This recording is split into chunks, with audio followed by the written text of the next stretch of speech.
정리 19를 보시죠. 자기가 사랑하는 것이 파괴되는 것을 표상하는 사람은 슬픔을 느낄 것이다. 그러나 그것이 보존되는 것을 표상하는 사람은 기쁠 것이다. 매우 당연한 것이라서 특별한 설명을 필요로 하지 않는 것 같습니다. 정명을 보도록 하시죠. 정명, 정신은 신체의 활동 능력을 정대시키거나 촉진하는 것을, 즉 자기가 사랑하는 것을 가능한 한 표상하려고 노력한다. 우리가 이러한 상황을 기쁨이라는 감정으로, 또 그리고 그것을 원하는 것을 욕망이라는 용어로, 그를 위해 노력하는 것을 코나투스라는 용어로 앞에서 표현을 하였습니다. 그러나 표상력은 사물의 존재를 정립하는 것에 의해 촉진되는 반면 사물의 존재를 배제하려는 것에 의해 억제된다. 여기서 정립이라는 것은 바를 정자, 설립자, 즉 바로 세운다는 것이죠.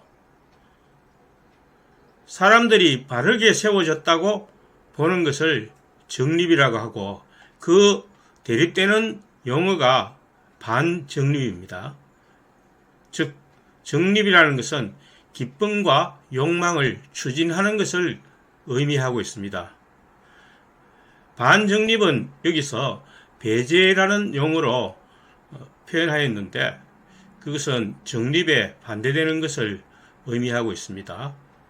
제2부 정리 17이 인용되어 있기 때문에 살펴보면, 만일 인간의 신체가 어떤 외부 물체의 본성을 포함하는 방식으로 자극받아 변화된다면 인간의 정신은 신체가 그 외부의 물체적 존재 또는 현존을 배제하는 변형으로부터 자극받아 변화될 때까지는 그 물체를 현실적으로 존재하는 것으로 고찰한 것이다.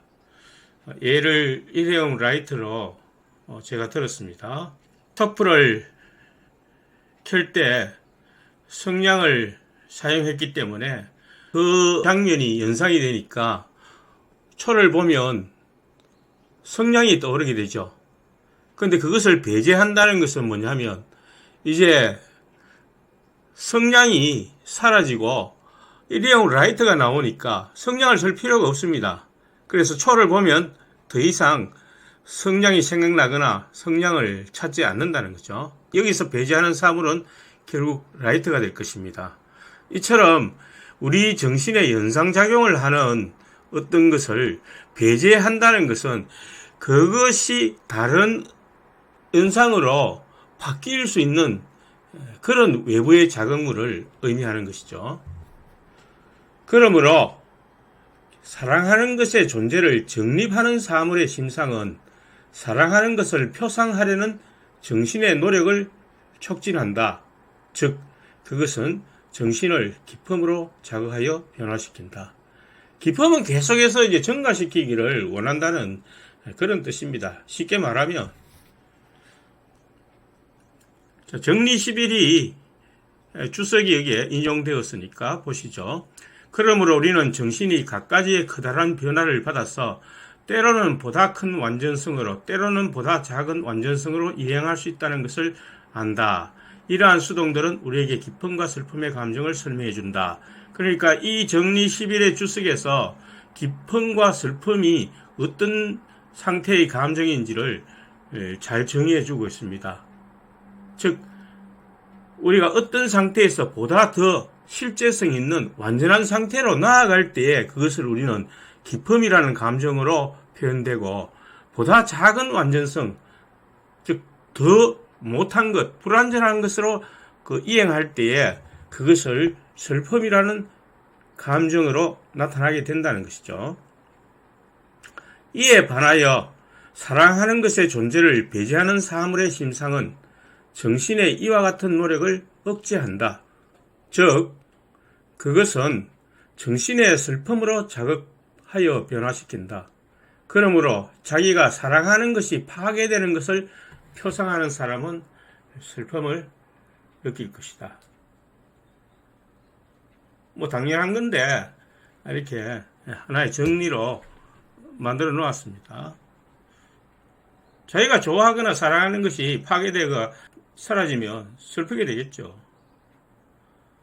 정리 20을 봅시다. 정리 20은 정리 19와 같은 내용입니다. 같은 내용인데 반대쪽 감정을 설명하고 있습니다. 19에서는 그 사랑하는 것이 파괴되면 슬픔을 느낀다고 했는데 정리 20에서는 정오하는 것이 파괴되면 기쁨을 느낀다는 것입니다. 똑같은 내용이죠. 뭐 최근에 국회의원 선거가 있으니까 국회의원 선거를 보면 이 선거에서 자기가 미워하는 당이 폭망하게 되면 속이 시원한 기쁨을 느끼게 되겠죠. 그 말입니다.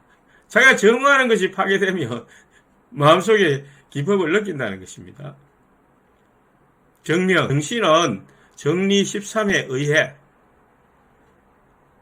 인용된 정리를 다시 한번 살펴보면 정신은 신체의 활동 능력을 감소시키거나 억제하는 사물을 표상할 때 그러한 것의 존재를 배제하는 사물을 가능한 한 마음에서 떠올리려고 노력한다. 그러니까 어떤 사물이 자기 신체의 활동 능력을 감소시키는 것, 억제시키는 것, 이건 뭐죠? 슬픔을 나타내는 감정이죠. 감정을 느끼게 하는 거죠. 그러니까 그러한 것의 존재를 가능한 한 배제하려고 노력하겠죠. 그렇게 배제하는 사물을 우리가 표상하려고 한다는 것이죠. 신체의 활동 능력을 감소시키거나 억제하는 사물의 존재, 즉 슬픈 감정을 만드는 그런 존재를 배제하는 온갖 것을 표상하려고 노력한다. 즉 정리 13의 주석에 의해 정리 13의 주석은 이것으로부터 우리는 사랑이나 정오가 무엇인지를 명확히 이해한다. 사랑이란 외적 원인의 관념을 수반하는 기품일 뿐이며 또한 정오란 외적 원인의 관념을 수반하는 슬픔에 지나지 않는다. 정신이 더 완전한 쪽으로 정가하는 상태가 기쁨이라고 정의했죠. 또 불완전한 상태로 감소하는 것이 슬픔이기 때문에 이러한 상태는 외적 사물의 관념에 의해서 이루어진다는 것입니다. 즉 인간의 모든 삶은 이 정신과 감정의 복합적인 작용으로 이루어지는데 그러한 것 가운데 이 감정적인 것, 가장 기본적인 감정적인 것, 기쁨, 슬픔, 욕망 이런 것들이 결국 우리의 신체와 접촉되는 외부 사물의 관념에 의해서 이루어진다는 것이죠. 정신은 자기가 정화하는 사물의 존재를 배제하는 온갖 것을 표상하려고 노력한다. 따라서 정신이 정화하는 것의 존재를 배제하는 사물의 심상은 정신의 이러한 노력을 촉진한다. 즉 그것의 정신을 기품으로 자극하여 변화시킨다. 정리 11이 인용되어 있으니까 살펴보면 정리 11의 주석 그러므로 우리는 정신이 갖가지의 커다란 변화를 받아서 때로는 보다 큰 완전성으로 때로는 보다 작은 완전성으로 이행할 수 있다는 것을 안다. 즉 정신이 변화를 받아서 기쁨이나 슬픔의 감정을 만들어낼 수 있다는 것을 알고 있다는 것입니다. 이러한 행동들은 우리에게 기쁨과 슬픔의 감정을 설명해 준다. 그러니까 기쁨, 슬픔, 욕망 이런 것들이 어떻게 해서 발생한다는 것을 이제 스스로 설명할 수 있겠습니까? 자, 우리가 정화하는 사물이나 상황을 제거해 버리려는 노력으로서 그 방법이나 수단을 강구하게 되는 거죠. 우리의 삶이라는 것이 다 그렇다는 겁니다. 내게 슬픔이나 욕망하지 않는 그런 것을 제거해버리기 위해서 우리는 살아가게 된다는 것입니다. 그러므로 자기가 정화하는 것이 파괴되는 것을 표상하는 사람은 기쁨을 느낄 것이다. 자기한테 해롭다고 생각되는 것, 자기가 싫어하는 것, 자기에게 슬픔을 주는 것, 이런 것이 좀 사라져 버렸으면 좋겠다는 거죠. 그게 사라지는 순간에 기쁩니다. 그 기쁨을 느끼게 된다는 것입니다. 자, 이렇게 해서 정리 18과 19는 간단하게 살펴보았는데 어려운 것이 전혀 없습니다. 자, 오늘의 요점을 정리를 해보면 이렇게 간단히 이렇게 말할 수 있습니다. 정리 19에서는 사랑하는 것이 파괴되면 슬퍼지고 보존되면 기쁨이 따르니까 코나투스의 방향은 사랑하는 것이 보존되고 강화되는 방향으로 기울어지게 된다는 것이며, 정리 20에서는 정화하는 것이 파괴되면 기쁨을 느끼게 되기 때문에 정화하는 사물이나 상황을 제거하는 방향으로 코나투스가 기울어진다는 것입니다. 따라서 인간의 노력은 이와 같은 기쁨, 슬픔, 그리고 욕망이라는 감정에 의해서 이루어진다는 것입니다. 자, 이것을 더 단순화시킨 것이 최근의 그 작품 진화생물학자 리처드 도킨스의 이기적 유전자의 설명입니다.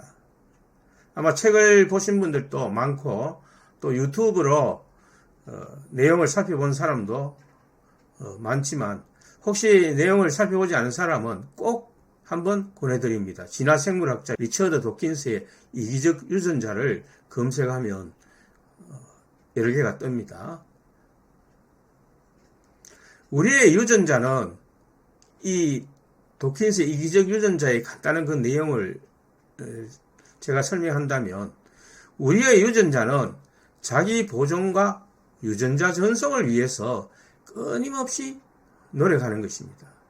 자기 보존과 유전자 전송은 하나로 묶어서 설명할 수 있습니다. 자기의 보존이 더 이상 안 된다고 생각하기 때문에 그것을 다른 후손의 형태로 자기를 보존하려는 것이기 때문이다. 그러므로 스피노자가 말하는 코나투스는 결국 진화생물학에서 말하는 이기적 유전자의 성향과 본질적으로 동일한 것입니다.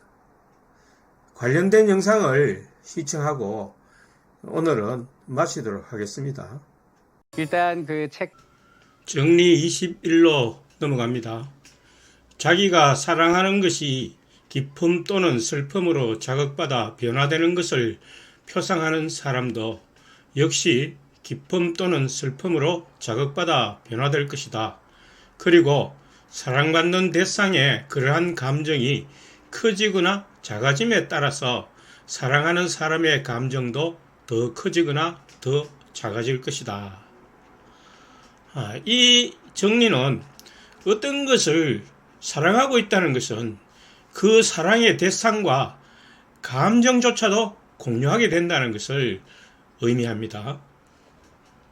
그 대상이 기뻐하면 나도 기쁠 것이고 슬퍼하면 나도 슬퍼한다는 것이죠. 여기서 사랑한다는 것은 가장 먼저 감정이 공유되어야 함을 의미하고 있다는 것을 부가적으로 파악할 수 있습니다. 어떤 공동체에 속한 사람이 이를테면 그 공동체의 성원들끼리 서로 사랑해야 한다는 기조가 가장 우선된다면 그것은 먼저 감정의 공유로부터 일어나야 한다는 것이며, 그러한 감정의 공유가 물질적 나눔이나 신체적 돌봄 등의 형태로 후행하게 된다는 것입니다. 그래서 성경에 보면 서로 사랑하면 그리스도의 제자가 된다는 그런 말이 있죠. 그래서 사랑이라는 것이 무엇을 의미하는가, 우리가 이 정리 21을 읽으면서 그 음미를 해보았습니다. 그 감정의 공유가 굉장히 중요하다는 것이죠. 단순히 기부금을 얼마 한다든지 또 뭐 말로만 어떻게 생각하는 척 그렇게 하는 것은 결코 사랑이 아닙니다. 감정 자체가 먼저 공유돼 가지고 그러한 감정으로부터 물질적인 공유나 또 그 병을 돌보아 주는 것이나 다른 돌봄 등이 일어나야 된다는 거죠. 이렇게 해서 그리스도인 공동체가 하나의 지체, 하나의 몸이 되어야 한다는 것을 알 수 있습니다. 증명, 사랑받는 대상의 존재를 정립하는 사물의 심상은 했는데, 여기서 정립이라는 것은 정리 19에서 살펴보았죠. 바로 세운다는 것, 즉 기쁨과 욕망을 추진해 나간다는 것을 의미하는 것입니다. 반정립은 그 반대이고요. 사랑받는 대상을 표상하려고 애쓰는 정신의 노력을 촉진한다. 이 말은 뭐 예를 들어보면 아버지가 딸을 사랑하는데 그 딸이 신체적으로 불구가 되었다면 그 딸을 더 많이 떠올리게 되겠죠, 마음에. 그러나 기쁨은 기뻐하는 것의 존재를 정립하며 기쁨의 감정이 보다 크면 클수록 존재를 보다 많이 정립한다. 왜냐하면 그것은 보다 큰 완전성으로의 이행이기 때문이다. 자, 이 기쁨 자체의 정의가 보다 큰 완전성으로의 이행이기 때문에 기쁨의 감정이 클수록 보다 큰 완전성으로 이해하게 되는 것이죠. 자, 딸의 경우를 예를 들었는데 이 마지막 문장을 읽고서 다시 한번 생각해 보도록 합시다. 그러므로 사랑하는 사람이 가진 사랑받는 대상의 기쁨의 심상은 사랑하는 사람의 정신의 노력을 촉진한다. 즉, 그것은 사랑하는 사람을 기쁨으로 자극하여 변화시키며 사랑받는 대상의 기쁨이 크면 클수록 더욱더 그러하다. 이것이 증명되어야 할 첫 번째 점이었다.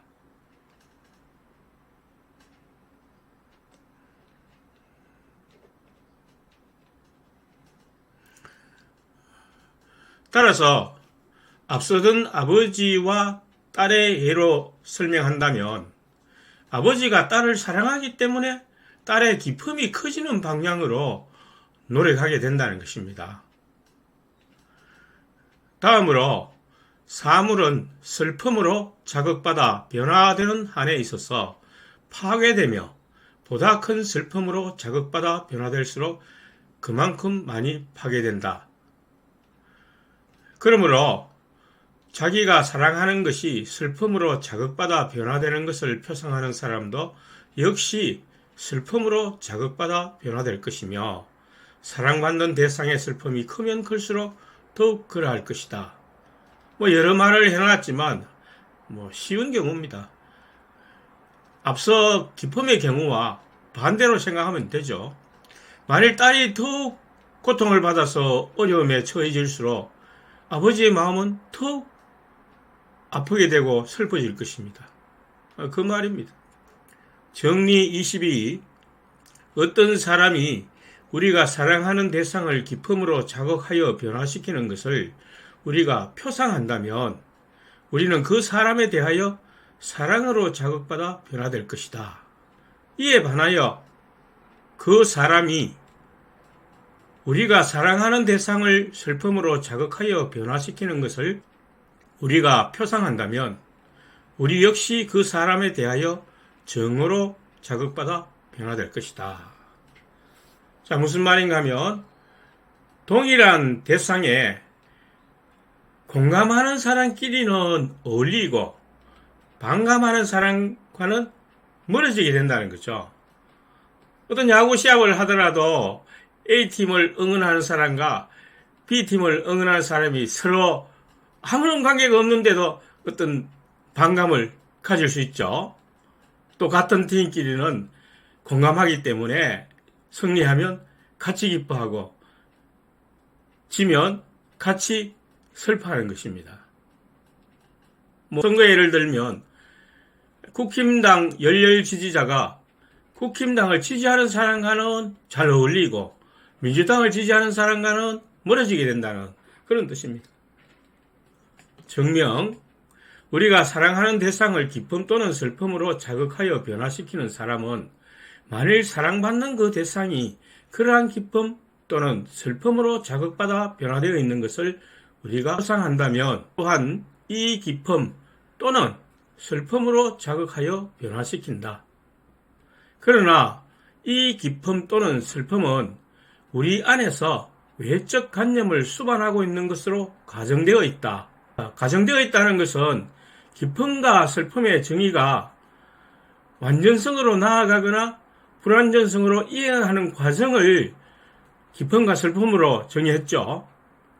그런데 그러한 이행시키는 과정에는 외적 관념이 반드시 수반된다고 했죠.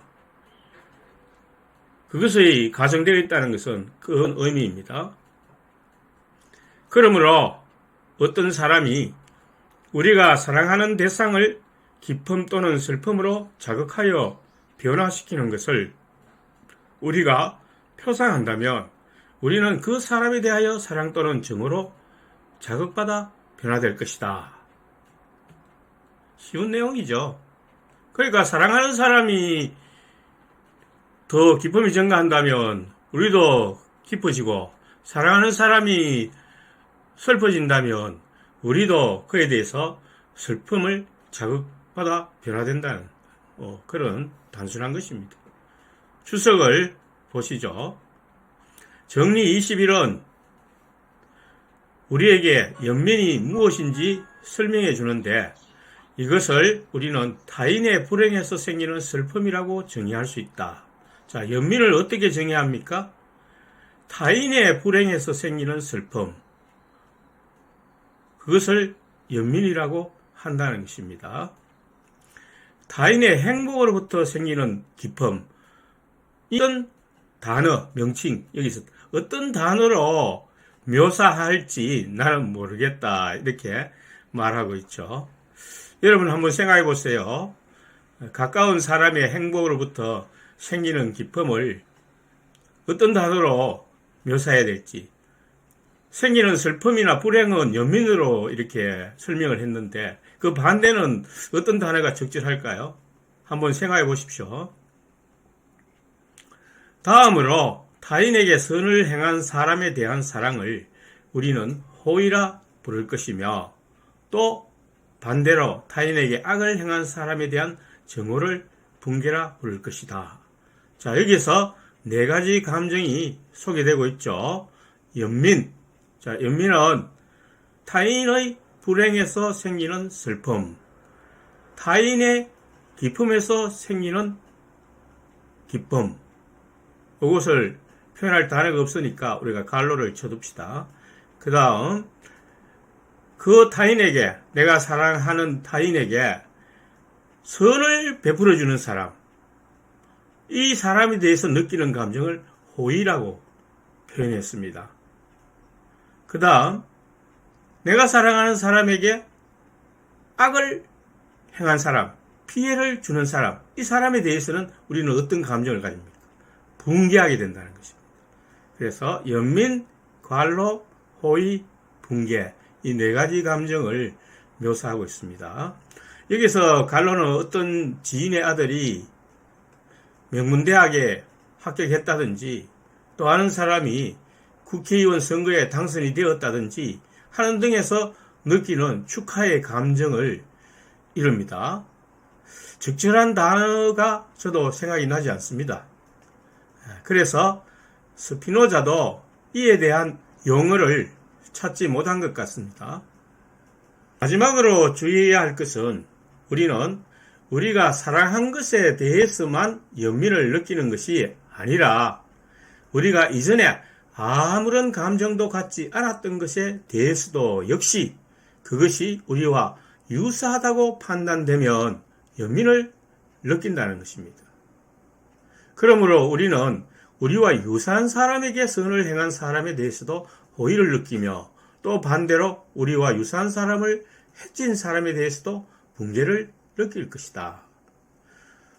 나와 직접적인 관련이 없더라도 나의 처지와 같다는 이유만으로 전혀 모르는 사람이라 하더라도 TV나 어떤 공개석상에서 나의 처지와 같다는 이유만으로도 그 사람의 힘든 처지에 대해 연민을 느낄 수 있고 또 그 사람에게 어떤 선을 베푸는 사람들을 보면 야, 저 사람들 참 좋은 사람이네 이렇게 호의를 느낄 수 있다는 것입니다.